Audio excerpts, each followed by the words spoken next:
রাধারানী ছুটে বেরিয়ে গেছেন ঘর থেকে। দাসীর সুর শুনে শুনে তিনি উপস্থিত হয়েছেন শ্রীকৃষ্ণের কাছে। আর কেউ শুনলো কিনা জানি না, কিন্তু রাধারানী শুনেছেন। আজ শ্রীকৃষ্ণের কাছে, শ্রীকৃষ্ণের কাছে গিয়ে বলছেন, ঘর হইতে আইলাম বাসি শিখিবার তরে, ঘর হইতে আইলাম বাসি শিখিবার তরে, ঘর হইতে আইলাম বাসি শিখিবার তরে,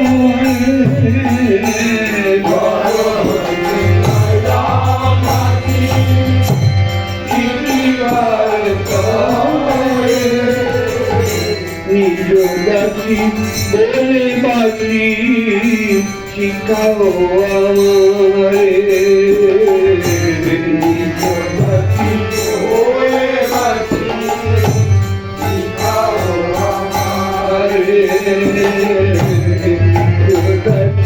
বলে বাকি শিখাও আমারে,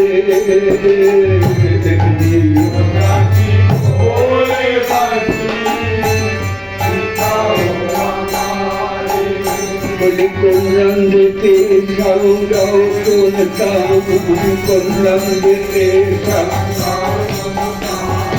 কোন রঙেতে সাউরাও শুনতাম,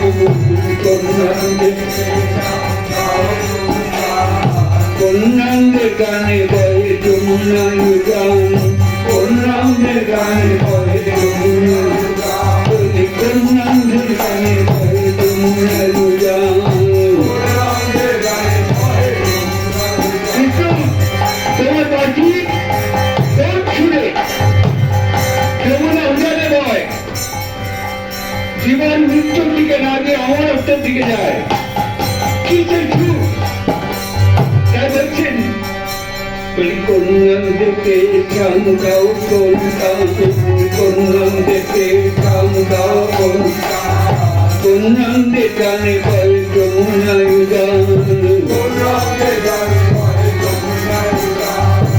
রঙতে চান্দাও করছুর, রঙতে চান্দাও করছুর, রঙতে চান্দাও করছুর, রঙতে চান্দাও করছুর, রঙতে গানে বল যমুনায় গান, রঙতে গানে বল যমুনায় গান, রঙতে গানে লাগো গান, রঙতে গানে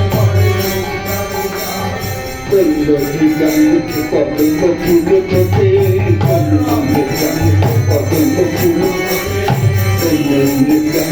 পদ্ম ফুল ফোটে,